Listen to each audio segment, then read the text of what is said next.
शांति का कारण है। जी जी जी। अब भोपाल में खूब बारिश हो रहा है, इंदौर में हो रहा है, मुंबई में हो रहा है, सुबह से ही बरस, उड़ीसा बरस रहा है, उत्तराखंड और केरला है, केरला उत्तराखंड भी। अभी बनारस का पूर्वोत्तर नहीं बरस रहा है, कुछ हिस्सा पश्चिमी बिहार है। स्वस्थ समाज ही राष्ट्र के उत्कर्ष, विकास, एकता, अखंडता में सहयोगी है। ये गुरुपर्व भारत के लिए उत्कर्षकारी हो, भारत विरोधी जो शक्तियां हैं उनको दमनकारी हो, भारत विश्व में क्षितिज पर जैसे भगवान भास्कर की सहस्त्र उर्मियां व्याप्त धरा पर अंधकार को मिटाता है। तो ये गुरुपर्व राष्ट्र से अविद्यांधकार मिटाए, नकारात्मक राष्ट्रद्रोही शक्तियों के हृदय को परिवर्तन करे, जिससे राष्ट्र का विजय हो, मंगल हो। सर्वे भवन्तु सुखिनः, सर्वे सन्तु निरामया, सर्वे भद्राणि पश्यन्तु मा कश्चित् दुर्भाग् भवेत्। ओम शांति शांति शांति।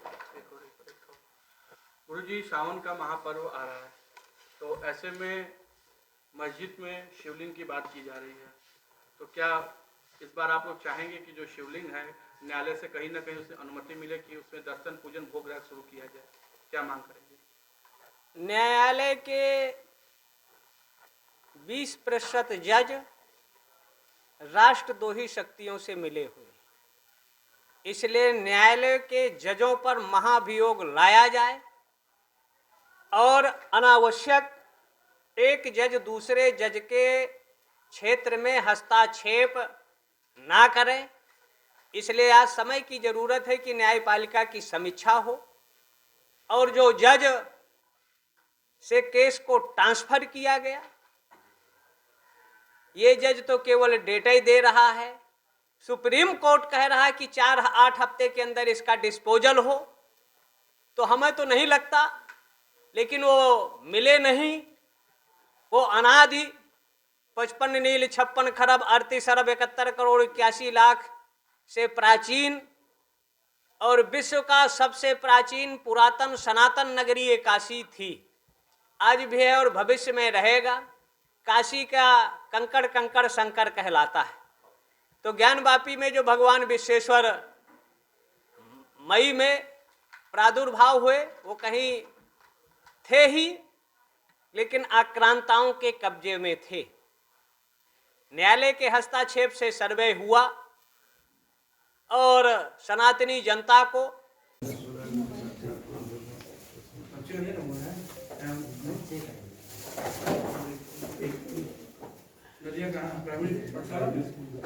मनुष्य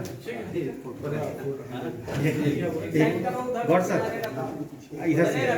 हाँ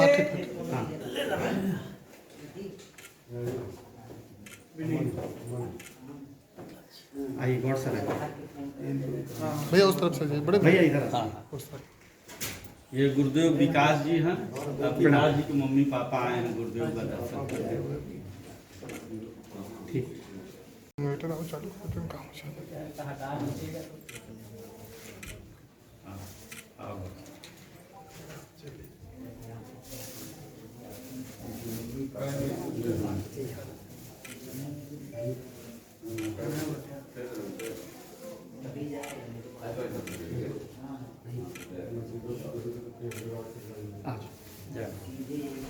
पापा आ जाए।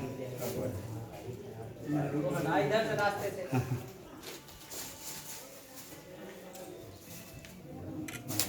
तो चलो एक बैठो बैठो टिका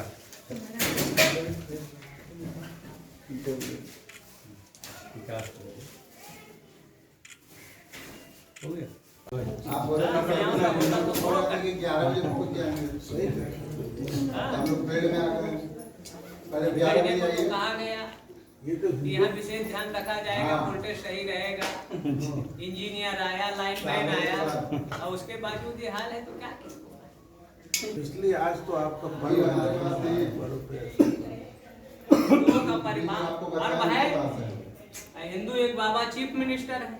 अब गुरु पूर्णिमा जैसे पर्व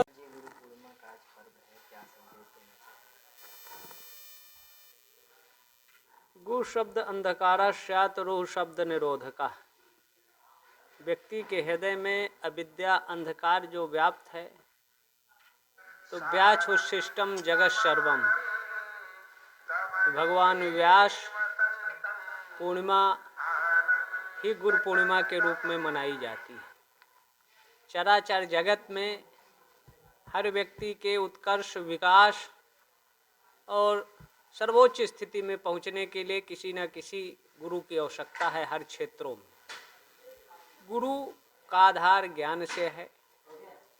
जो अशांत भ्रांत चित्त है, गुरु का दायित्व है कि उनकी चित्त भ्रांति को दूर कर ज्ञानम लब्ध्वा पराम शांति, अशांति को दूर कर अंतःकरण चतुष्टय मन बुद्धि चित्त अहंकार का जो विक्षेप है दूर करे, सहसा ज्ञान का प्रकाश करे। कबीर जैसे निर्गुणवादी भी गुरु गोविंद दो खड़े काके लागों पाँव, बलिहारी गुरु आपने गोविंद दियो मिलाए। ये कबीर जैसा निरंकारवादी ईश्वर का खंडन करने वाला भी कहता है कि गुरु ही गोविंद से मिला सकता है। तो आज गुरु पर्व था, जिसको हम साधना के माध्यम से, उपासना के माध्यम से और सनातन धर्म को विश्व में मानने वाले लगभग 2 अरब लोग हैं। और हर धर्म में भी जितने भी संस्कृतियां हैं, सब में गुरु का स्थान सर्वोच्च है, लेकिन सनातन संस्कृति में वैशिष्ट है गुरु का। इसलिए इस पर्व पर गुरु की हम उपासना आराधना कर अपनी चित्त विक्षेप को दूर करते हैं, शांति का आधार बनता है। भारत शांत हो, समृद्ध हो। सनातन पर जो काले बादल मंडरा रहे हैं, एक तरफ विश्वव्यापी कोविड से त्रस्त थे, लेकिन सनातन आराध्य देवी देवताओं की कृपा से भारत प्राय मुक्त हुआ है। और अगर सनातन संस्कृति का आधार लें तो आयुर्वेद को अगर व्यक्ति अधिक से अधिक उपयोग करेगा तो जो रोका गया वो सनातनी जनता के लिए खुलना चाहिए, छूट मिलना चाहिए। और लगभग 180 मंदिर जो मस्जिदों में बदले गए हैं, उन सब का सर्वे हो और उन सब पर सनातन धर्मावलंबियों को अधिकार पूजा उपासना आराधना का मिले। भगवान विश्वेश्वर न्यायालय के जज को सद्बुद्धि दे, विवेक दे और डेली उसको। लेकिन भारत की न्यायपालिका कहीं न कहीं आतंकवाद से पोषित और पुल्लित है। जहां 12 बजे रात को भारत के सर्वोच्च पंचायत पार्लियामेंट के हत्यारों को सुन सकती है, लेकिन धार्मिक कार्यों को डेली नहीं सुनना कहीं न कहीं न्याय की हत्या है, जिसका परिणाम लगभग 9 करोड़ मुकदमे इस देश में लंबित हैं। हम आशा करते हैं कि यहाँ के न्याय के जजों को जल्दी सद्बुद्धि दे, दूसरे 1 दिन 2 दिन में डेट दें, डेली सुनवाई हो और अविलंब उसका निर्णय आ जाए, जिससे सनातन धर्मावलंबी अपने आराध्य उपास्य सावन में भगवान शिव की उपासना सर्वफलदायी है। जो असारे खल संसारे सार में तत्चतुष्टयम काश्याम वासा सताम संघा गंगाम्भा शिव पूजनम प्रतिदिनम। इस असार संसार में शिव पूजन ही सार तत्व है। गंगा जल का पान करना चाहिए और भगवान विश्वेश्वर जो आदि विश्वेश्वर के रूप में है, जिसको नकारात्मक व्यक्ति के लोग अनर्गल शब्दों से उपयोग करते हैं, वो शिवलिंग ही है। और शिवलिंग था जो लगभग 4 फुट चौड़ा और 51 फुट लंबा आदि विश्वेश्वर लिंग के रूप में है। हर सनातन धर्मियों का उसमें कर्तव्य बनता है कि अपने आराध्य की उपासना आराधना करे, शासन न्यायपालिका को सद्बुद्धि दे और जल्दी जनता के लिए खोला जाए। और